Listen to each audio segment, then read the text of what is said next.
మెడ్సీ IVF ఉచిత సంతాన సాఫల్య చికిత్స శిబిరం ఏప్రిల్ 15 నుండి మే 15 వరకు.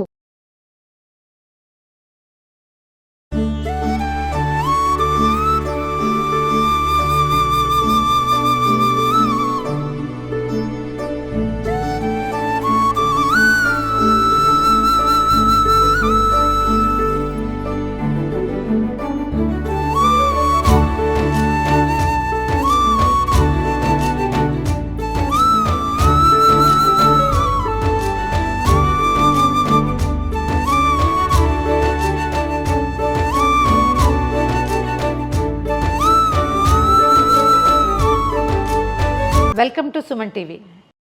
శ్రీరామనవమి దగ్గరలో ఉంది. అయితే శ్రీరామనవమికి సాధారణంగా మనం అందరం ఏం చేస్తామండి, సీతారామ కళ్యాణం ఎక్కడైనా జరుగుతుంటే అక్కడికి వెళ్ళిపోతాం. వీలైతే భద్రాచలమో వెళ్తాం, ఒంటిమిట్ట రామాలయానికి వెళ్ళొచ్చు. మన చుట్టుపక్కల ఎక్కడ రామ మందిరం ఉంటే అక్కడ సీతా కళ్యాణం జరుగుతుంటే చూడ్డానికి వెళ్ళొస్తాం. మనం ఇంట్లో ఏం చేసుకుంటాం, ఏదో చిన్న భగవదారాధన మనకి ఎంత కుదిరితే అంత. అయితే ఈ ఆరాధన క్రమంలో రాముల వారికి ఈ రోజున నివేదన ఏం చేయాలి అంటే, శ్రీరామనవమికి పానకం, వడపప్పు, ఓ 2 అరటిపళ్ళు, ఓ కొబ్బరికాయ కొట్టాలి. ఇంతే. నువ్వు దద్దోజనం చేస్తావా, చక్కెర పొంగల్ చేస్తావా అని రాముడు అడగనే అడగడు. కమ్మగా పానకం పోయమ్మా చాలు, నువ్వు కూడా అది తాగి కొత్తగా మొదలైన వేడిని తగ్గించుకో అని చెప్తాడు. పానకం చేయటం ఎలా, అదేమైనా బ్రహ్మ విద్య కాదు, కానీ పానకం తప్పకుండా చేయాల్సిందే. చిన్న మెలకువతోటి చేస్తే దేవుడికి చక్కటి నైవేద్యం అవుతుంది. మనకి వేసవి తాపాన్ని తగ్గించుకోవడానికి మంచి ఆధారం అవుతుంది. ఈ పానకాన్ని మనం ఒక రాముల వారికి కాకుండా అమ్మవారికి నివేదనగా పెట్టుకోవచ్చు. ఎట్లా మన ఖడ్గమాల అలాంటివి చేసామనుకోండి, లలితా సహస్రనామం చేసుకున్నప్పుడు, శుక్రవారాలు ఖడ్గమాల చేసుకున్నప్పుడు, సాయంకాలం ఎప్పుడైనా అమ్మవారి పారాయణ చేసినప్పుడు నివేదన చేసుకోవచ్చు. దాంతోపాటుగా ఆంజనేయ స్వామికి మనం ఏ ఆరాధన చేసినా కూడా పానకం పెడితే చాలా మంచిదట, ఆయనకు చాలా ఇష్టం అని చెప్తారు. ఈ 2 సందర్భాల్లోనూ కూడా మనం చేయొచ్చు.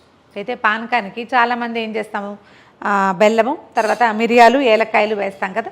సొంఠి వేయటం కూడా కొన్ని ప్రాంతాల్లో ఆచారంగా కనిపిస్తుంది. చిన్న బెల్లం ముక్క తరగటం, ఎంత చేసుకుంటే అంత. అయితే ప్రసాద వినిమయం ఎంత చేస్తే అంత మంచిదట. ఈ సీజన్లో అంటే ఈ చైత్రమాసంలో ఈ బెల్లాన్ని చక్కగా తరిగి చక్కగా పానకం కలిపి ఎవరికైనా సాయంకాలం పూట తాగటానికి ఇస్తే విశేషమైన ఫలితం లభిస్తుంది. పూర్వజన్మలో ఎవరికైనా మంచినీళ్ళు ఇవ్వని పాపం ఉందనుకోండి, మనకి ఆ పాపం పోతుంది.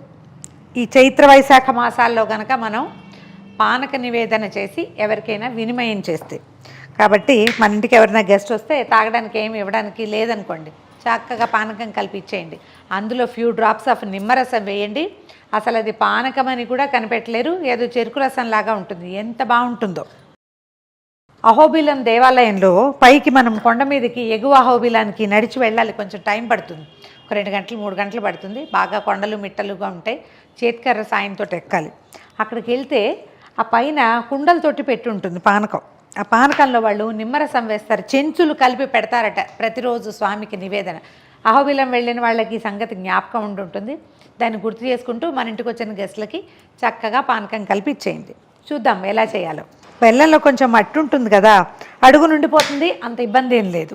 లాస్ట్ ఇయర్ కుండ కనుక ఉంటే పాత కుండ, అందులో పొద్దున్నే కలిపెడితే సాయంకాలం గెస్ట్లకి ఇవ్వడానికి కూడా పానకం పనిచేస్తుందండి. చాలా బాగుంటుంది, చల్లగా అవుతుంది, మంచి రుచిగా ఉంటుంది. సన్నగా తరిగిన బెల్లాన్ని ఏదైనా ఒక పాత్రలోకి ట్రాన్స్ఫర్ చేయండి. మీరు ఎందులో పానకం కలుపుకోగలిగితే అందులో.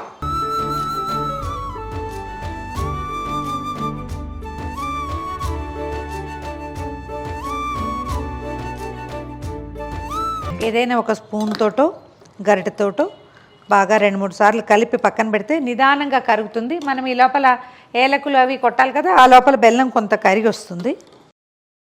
ఈ బకెట్ కొలత కనిపిస్తోంది కదా, ఈ కొలత పానకానికి ఒక 15-20 మిరియాలు, తర్వాత ఒక 4-5 ఏలక్కాయలు. ప్రసాదాల్లో ఏలకులు వేసేటప్పుడు ఈ తొక్కు ఒలిచి వేయండి. ఎందుకంటే మనం ప్రసాదం చేతిలో పెట్టించుకుంటాం, లేదా పానకం నోట్లో పోసుకుంటాం. ఏలక్కాయ గొంతుకడ్డం పడుతుంది, లేదా నవలాల్సి వస్తుంది, ఉమ్మేయాల్సి వస్తుంది. ప్రసాదాన్ని ఉమ్మేయకుండా ఉంటే బాగుంటుందండి. మనం మొత్తం తీసేసుకుంటే బయటపడేయకుండా బాగుంటుంది. మీ ఇష్టం, నా ఉద్దేశం అయితే అది. మెత్తగా దంచేసిన ఈ సొంటి, ఏలకులు, మిరియాల పొడిని దీంట్లో పానకంలో కలిపేసేయండి. పానకాన్ని ఏంటంటే కొంచెం వడపోసుకుంటే మంచిదండి. ఈ రోజుల్లో బెల్లాలని మనం నమ్మలేకుండా ఉన్నాం. Safe side. చక్కగా గుమగుమలాడుతుంది.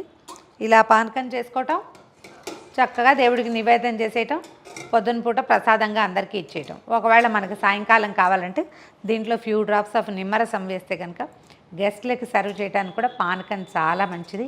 ఈ కాలంలో వచ్చేటువంటి ఉడుకు ప్రాబ్లమ్స్ అంటే వేడి వల్ల వచ్చే సమస్యల్ని బాగా తగ్గిస్తుంది. కానీ రోజు తీసుకోకూడదు అని చెప్తారు.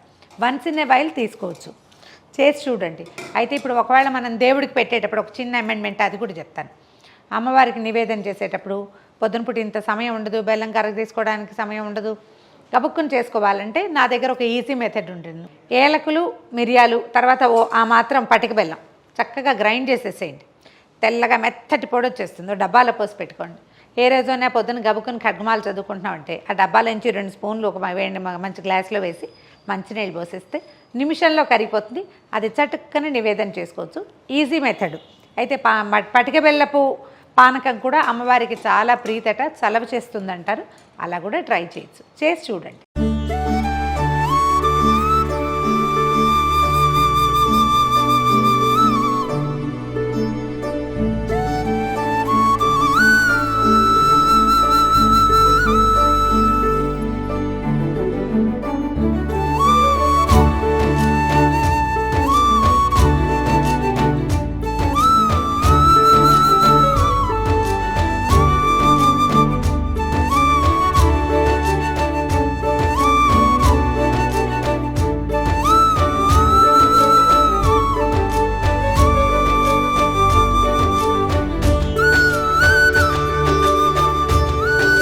సుమన్ టీవీలో మీ పర్సనల్ అండ్ బిజినెస్ ప్రమోషన్స్ కోసం కింది నెంబర్కి కాంటాక్ట్ చేయండి.